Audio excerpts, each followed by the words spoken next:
on Jerusalem Dateline. This week on Jerusalem Dateline, we're up on the Golan Heights along Israel's border with Syria, where Israel is troubled by the ceasefire deal. And passions inflamed over Jerusalem's Temple Mount.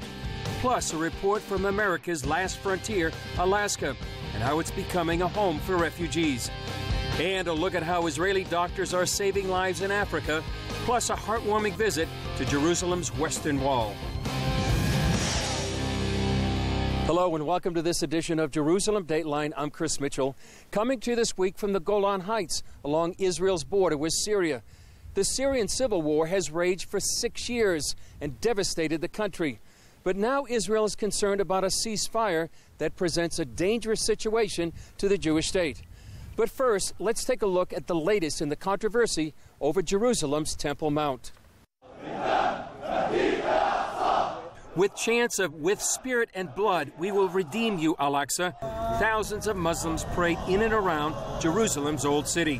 Security measures today are tight. The only ones allowed to pray in the Temple Mount are men over 50 or women of all ages. Everyone else has to pray behind these barricades.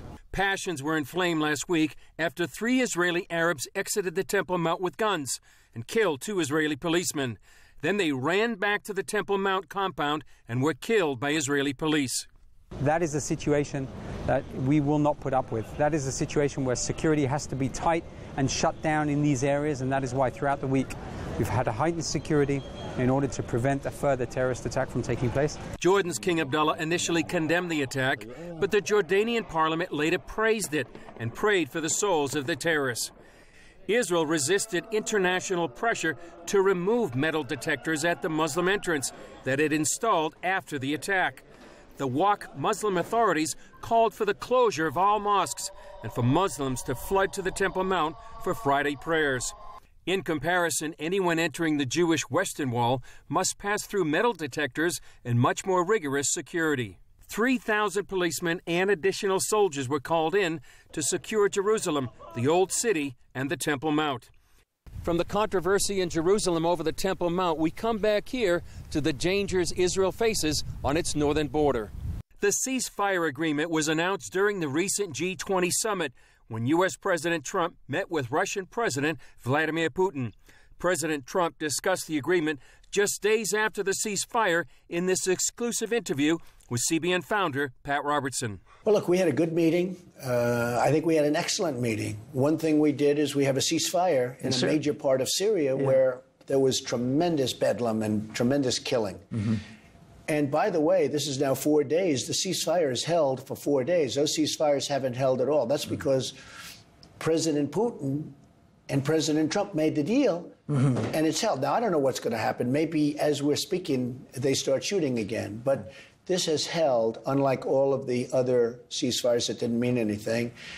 So that was a great thing that came out of that meeting. I'm standing on the Golan Heights, and behind me you can see the Israeli-Syrian border. All of the area behind me is covered by the ceasefire agreement.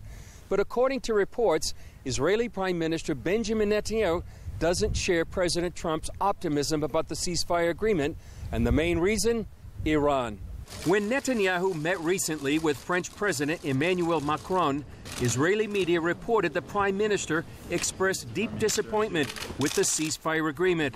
One senior Israeli official told the Israeli daily Haaretz, "The agreement, as it is now, is very bad. It doesn't take almost any of Israel's security interests, and it creates a disturbing reality in southern Syria. The agreement doesn't include a single explicit work about Iran, Hezbollah, or the Shiite militias in Syria." They also quoted Netanyahu as warning Macron Hezbollah's military buildup inside Lebanon poses a clear and present danger. "I told him the seeds are being sown here for a very serious conflict between Israel and Lebanon, and the Lebanese government shouldn't take steps that would push such a conflict forward." That's why some are warning the next phase of the Syrian civil war might be the most dangerous of all. When Palestinian terrorists attack or kill Israelis, they and their families can receive what's called martyrs' payments from the Palestinian Authority. Some people call it pay for slay. The U.S. Senate just came one step closer to defunding the Palestinian Authority until they stop making those payments. Abigail Robertson has that story. It's bad enough for a parent to hear about the death of a child. It's even worse to learn the person who killed him was praised and rewarded by a government largely funded by U.S. taxpayer dollars. That happened to the parents of American student Taylor Force when a 21-year-old Palestinian man murdered Taylor while he was visiting Israel. No society should reward their children for being terrorists. U.S. Senator Lindsey Graham hopes to pressure the Palestinian Authority to stop their martyr payment policy by proposing a bill that would cut the almost $400 million in U.S. funding to the group. We have a duty to defend our citizens and not empower people who will kill them. Graham thinks there is no hope for a two-state solution in the Middle East if the Palestinian Authority continues to reward people for being terrorists. According to the Jerusalem Post, the PA argues the bonuses only benefit legitimate combatants, but the Israeli and U.S. governments say this is immoral. Abbas said the following, the president of the Palestinian Authority: "I will leave office before I stop martyr payments and before I stop paying money to prisoners." How do you do peace with a government who would actually take money and pay their children to kill other people's children? The Senate committee reviewing the bill mostly agree this needs to end, but worry about unintended consequences to Israel's security if all funding is cut off. Many want to see changes added to ensure humanitarian aid is not affected and that this would not lead to the collapse of the PA. We're going to keep that aid flowing with one condition. The Secretary of State has to certify that the Palestinian government is changing their behavior. If he can't do that, we'll cut that money off. Graham says he's confident that after revisions are made to the bill, the Senate will see a vote on it this year with overwhelming support. Reporting from Capitol Hill, Abigail Robertson, CBN News. Every year, the largest Christian Zionist group in the world meets in Washington, D.C. It's called Christians United for Israel. And as Eric Rosales reports, U.S. Vice President Mike Pence delivered the keynote address. President Donald Trump and I will stand with Israel always. Of that you may be assured.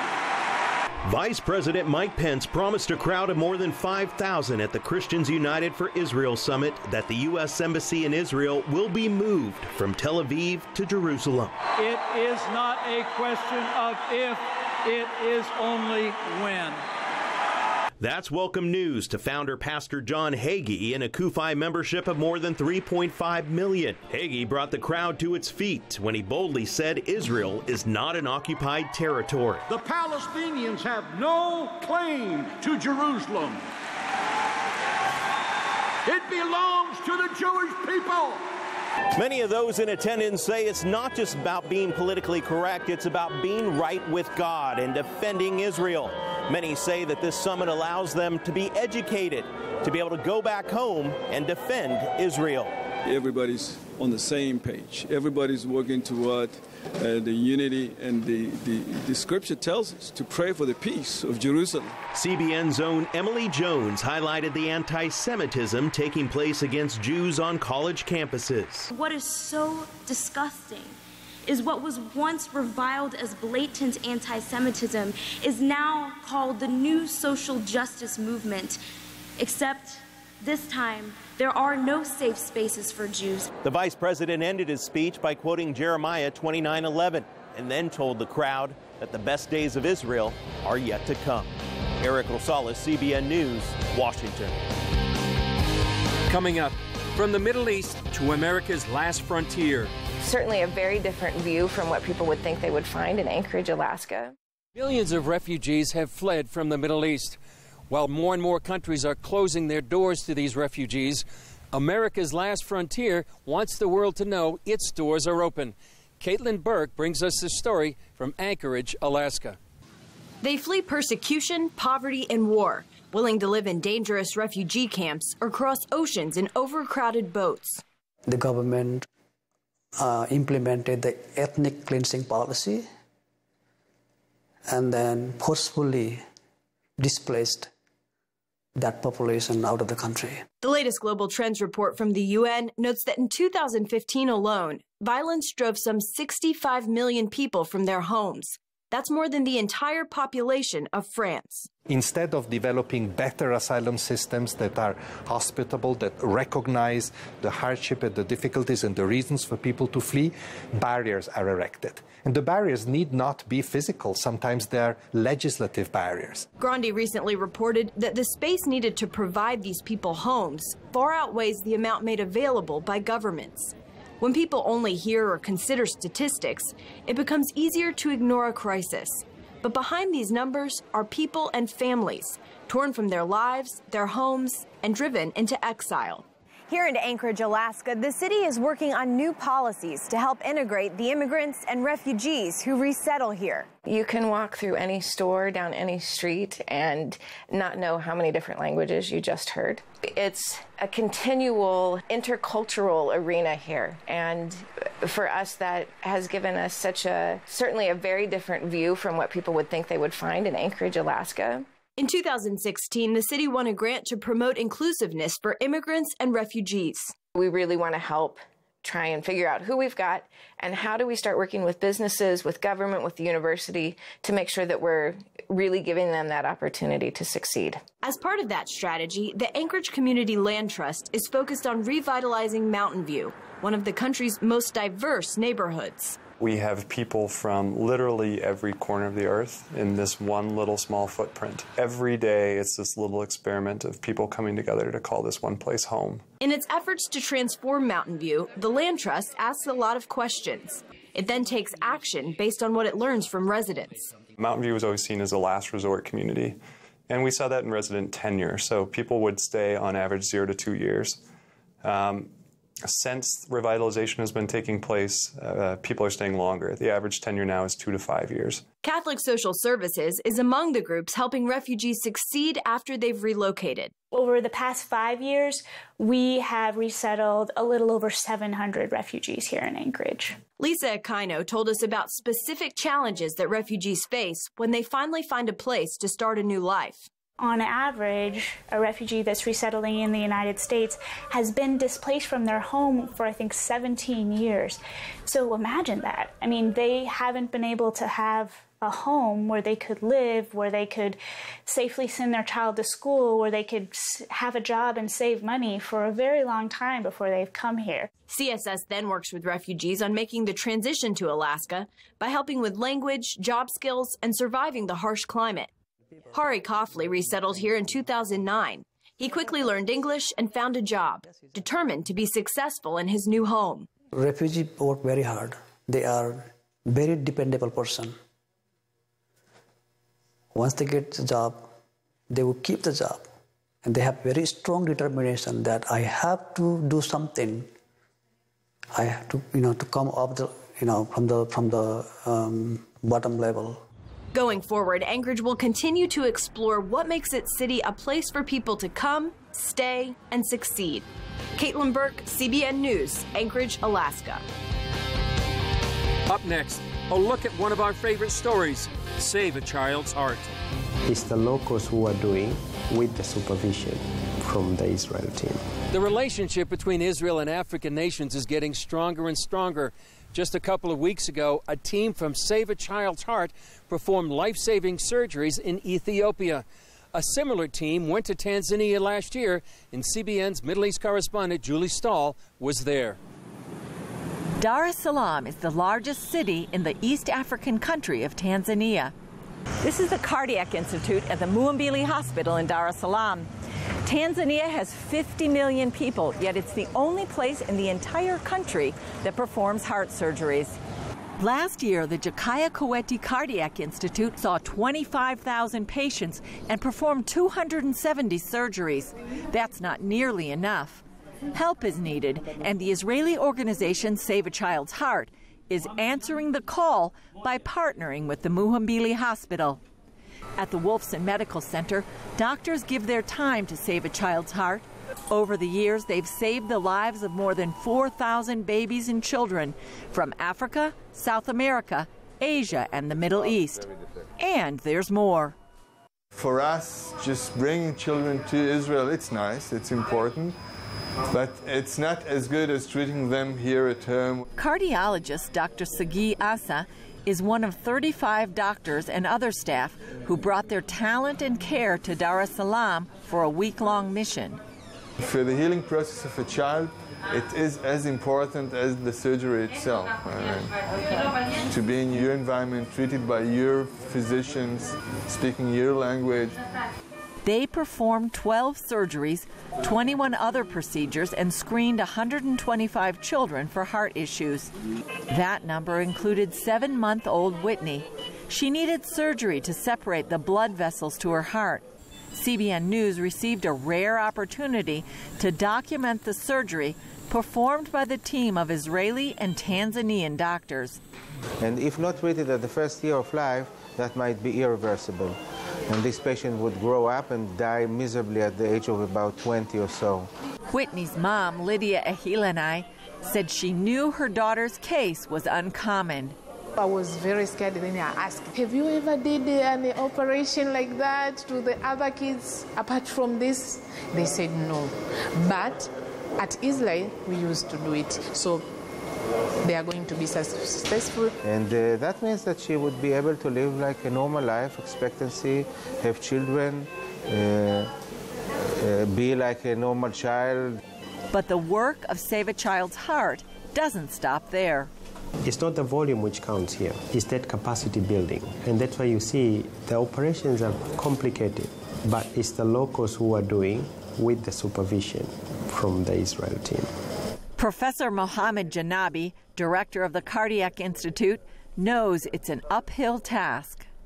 Because these operations, by our own, nobody could have tried to touch those kids. Having him coming here, and for the first time, we did it together here, so that, well, I'm hoping that the next case I'll be able to do it by myself. Dr. Godwin Godfrey trained in Israel for 5 years. That helped prepare him for a busy schedule when he returned to Tanzania. I'm the only one who specializes in pediatric cardiac surgery department, but I have some help from other cardiac surgeons who specialize like in adults and vascular. Head surgeon of Save a Child's Heart, Dr. Lior Sasson, mentored Godfrey. I'm very proud because now he assisted me, but in many other cases he did it by himself. What we're looking at is the fruits and the results of a long training program in Israel, where Israeli doctors have been training their colleagues from Tanzania. Save a Child's Heart Executive Director Simon Fisher said there's been a dramatic improvement in the complexity of the cases that Godfrey can handle. Missions like this, he said, bring the Tanzanian team closer to becoming independent. Until a year ago, Tanzanian children in need of heart surgery could not be treated inland. The only opportunities were through surgery either in India or in Israel. This partnership is also giving both Israel and Tanzania an opportunity to take on negative perceptions. If you go out today and interview people, what do you know about Israel? Oh, they are the people who are shooting the Palestinians. No, they are in Muimbili trying to do operations. If you interview 10 people today, trust me, maybe one will believe your story. And it's the same thing that many people come to Africa. They don't think if they'll find cars, roads, and everything. They always think about they'll find people starving and living in the jungles and what. So it's really about the image that is portrayed. Randy Weiss recruits volunteers and spends a lot of time keeping the children happy. She hopes the good work done here and other places will help get the word out, not only about this organization, but Israel as well. There's so much negativity associated with Israel, and especially any kind of news that comes out of Israel, and people tend to ignore all these wonderful things. Missions like these can help tip the scales. But I can guarantee you that their image of Israel changed after their child or their children received surgery. Such was the case for this Muslim dad. I love Israel because he rescued my son's life. Give me 5. Yes, he's so good. And that says it all. Julie Stahl, CBN News, Dar es Salaam, Tanzania. Coming up, watch this heartwarming story of the handicapped making their first visit to the Western Wall. Each day, thousands of people go to the Western Wall to pray, but for the handicapped, it can be difficult to place their hand on the wall or put a prayer in its cracks. Recently, an organization called Shekel gave some disabled Israelis the opportunity of a lifetime.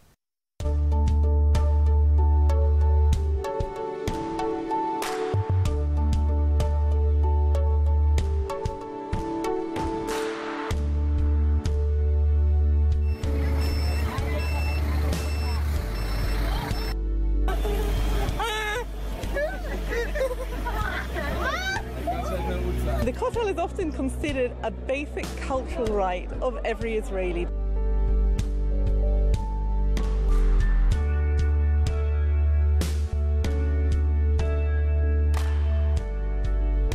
Very rare to see a group like this at the kotel, just like everybody else, is something very extraordinary.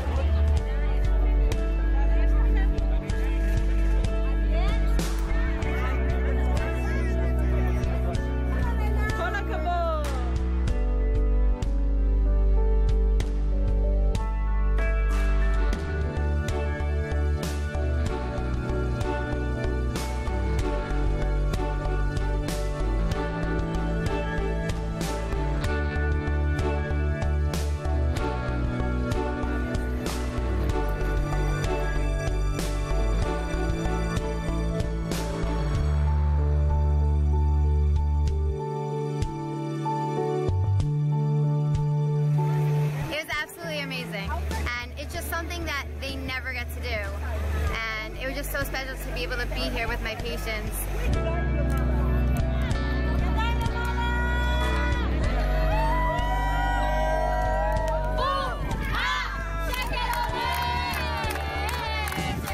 That's one of the good news stories here in the region.